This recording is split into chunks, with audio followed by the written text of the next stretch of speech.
Superman and Flash Gordon rose in popularity on the airwaves, America saw the last theatrical serial ever made, Radar Men from the Moon, produced in 1952.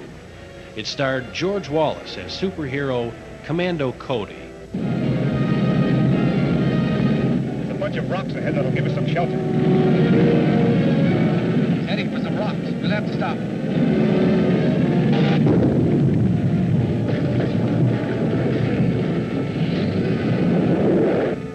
That's our feed pressure line. We're stuck. I'll say we are. Pressure's down to nothing. I could fix this if I have time. Fly out and try to stop them with your grenades. Okay. Stop behind a rock. But I think I can blast it.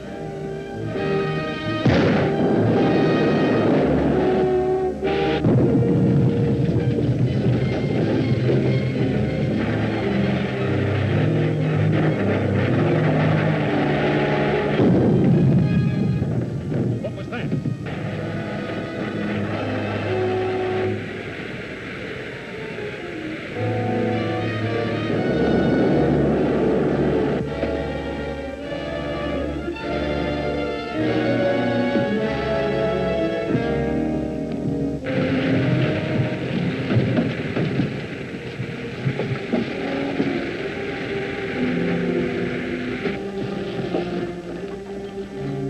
We're stuck.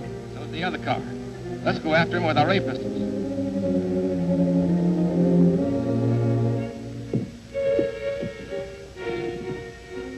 Feel better?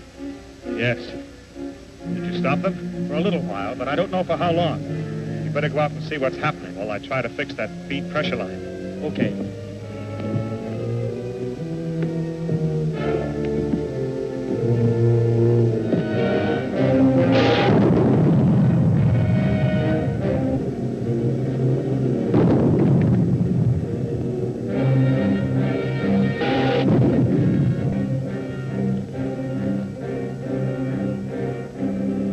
Yes.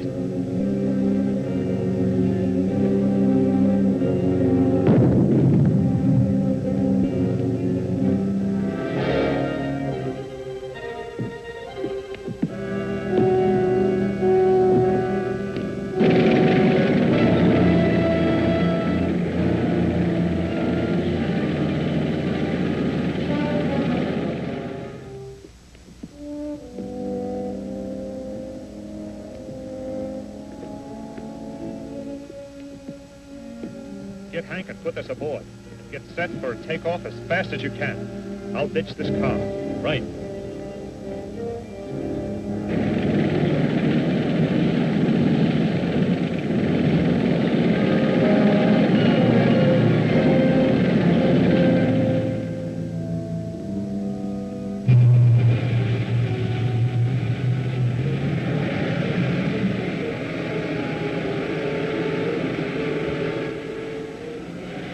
Although the superheroes couldn't save the floundering movie serial, their importance in television history is beyond repute. Despite this, production of the Superman TV show was suddenly halted in 1957, bringing to an end 6 years of action-packed episodes. In 1966, the Batman phenomenon exploded across the country. Batman was an immediate sensation, combining the cliffhanging tradition of the movie serials with the stylized look of comic books, and mixing in doses of tongue-in-cheek humor that would become the show's trademark. Adam West, a native of Walla Walla, Washington, and a former DJ, was cast as the first TV Batman. West had starred in such films as The Young Philadelphians and Soldier in the Rain, and had been a regular on the Robert Taylor television series The Detectives. But the Batman explosion made him an instant superstar. Sidekick Robin was played by Burt Ward. His only previous show business experience had come as the world's youngest professional ice skater. Ward was 2 years old at the time. 19 when the Batman series began, Ward meshed perfectly with the hyper-stylized tone of the show. With its unique gadgetry, crazy color scheme, and same bat time, same bat station portentousness, the Batman series was a twice-a-week tonic to TV audiences of the era, who reveled in the show's campy excesses and the comically insane machinations of its unforgettable villains. The Penguin, the the Joker, Catwoman, the Riddler, Egghead, the Archer, King Tut. They all fought Batman for control of Gotham City, and all were played by legendary screen performers. Lured to television by the irresistible opportunity to forever forge their personas as the live-action counterparts to the comic strip villains.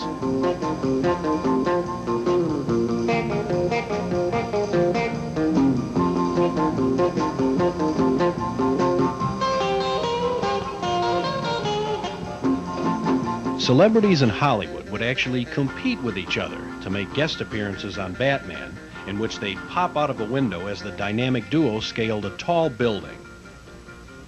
Batman's stunning triumph as a TV series led to its filming in 1966 as a feature film. And as the 1967 TV season began, Batman and Robin introduced ABC's new lineup of shows, which included another superhero, the Green Hornet, and his assistant, Kato. What's this? It's a Bat Mike Review cartridge I invented for the commissioner last week. It should have all the ABC fall shows on it.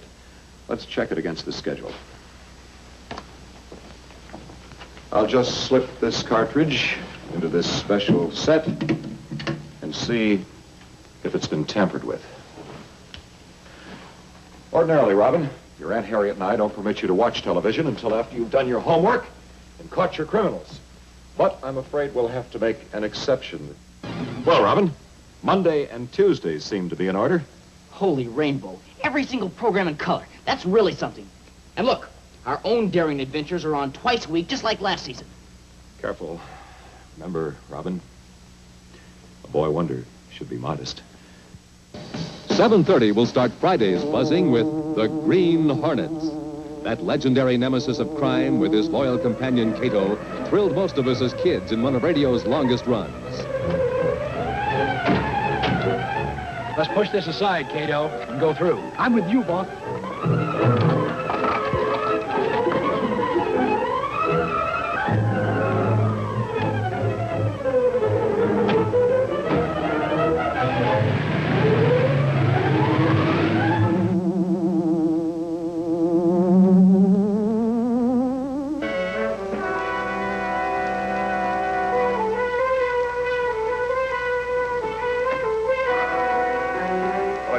Close the window. I feel a draft. Already did, Chief. Doesn't feel it to me.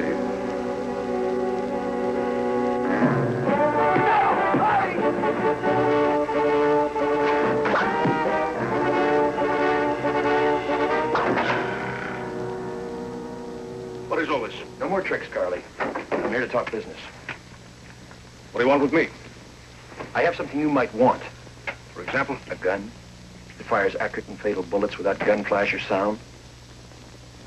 What makes you think I might want it? Should I ask them why they killed Renner, or should I just ask you? I'm a reasonable man, Hornet, but I'm not a fool. I know Al Trump's got that gun. And I've got Trump right in my pocket. Me? If you want a deal, deal with me. For something I haven't even seen? For all I know, that gun may be nothing but a rumor. Is a rumor worth killing for? Getting it for nothing is one thing, Hornet. But to pay for it, I'm still a businessman. Suppose I set up a demonstration. Just the three of us, Trump, you, and me. Open and above board. And I'm to trust you. I'm willing to trust you. I kill Hornet. I don't lie. That's something I have to find out. True. Then I'll hear from you. You'll hear from me.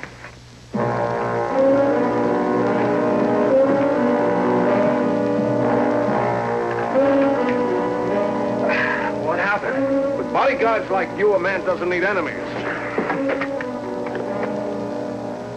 Give me Al Trump.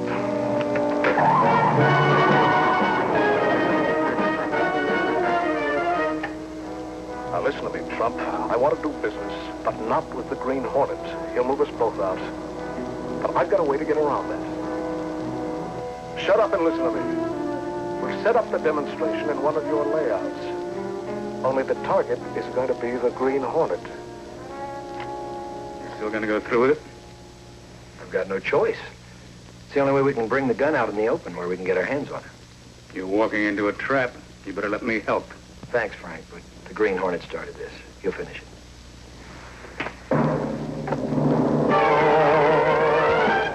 And the dynamics on television seemed to secure a new foothold for comic book legends in the late 60s. A merchandising blitz ran the gamut from lunchboxes and toys to sandwich bread and peanut butter, and even superhero action figures. Or crash a wall. Superhero action figures over 7 inches tall. Each sold separately. Superman, Batman, Incredible Hulk. You can make them do their thing. Even make Spider-Man slide down a string. Lots of action for one and all. Action figures over 7 inches tall. These superhero action figures each sold separately. Batman, Superman, Incredible Hulk, and Spider-Man, each sold separately by Mego. By its third season, Batman had run its course. Despite the introduction of a sexy newcomer to the scene, Batgirl, played by Yvonne Craig. Supersonic speed blasting through Superman. Zooming into astounding... While television was home to the superheroes of the 1950s and 1960s, the 1970s would see them flying across the silver screen. Superman was a sensation in 1978, sparking 3 sequels, a revitalized comic book explosion, and a multi-million-dollar market in product tie-ins that shows no sign of stopping. The superhero's success set the stage for Batman's spectacular return in 1989, and his revamped incarnation as portrayed by Michael Keaton. And Batman's alter ego in the film, Jack Nicholson as the Joker, not only rivals the Cesar Romero incarnation for sheer hysterical absurdity, but it's captured the imagination of the movie-going public and has helped the 1989 Batman set box office records wherever it's played. But it's merchandising, that backbone of all superhero pervasiveness, that has rendered Batman as a true sociological phenomenon.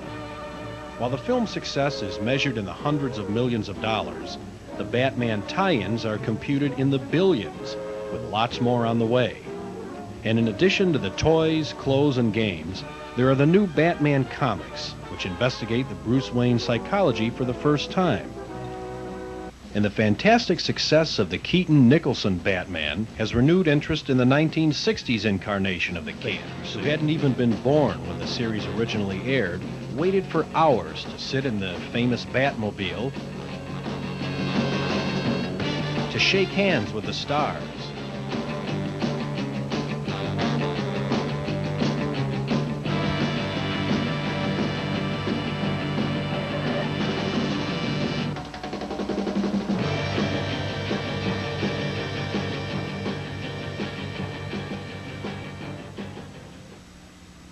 The superheroes have inspired us, enthralled our spirits, catapulted our imaginations for more than half a century, and their inevitable future adventures will unquestionably be embraced, as they have in the past, by an adoring world.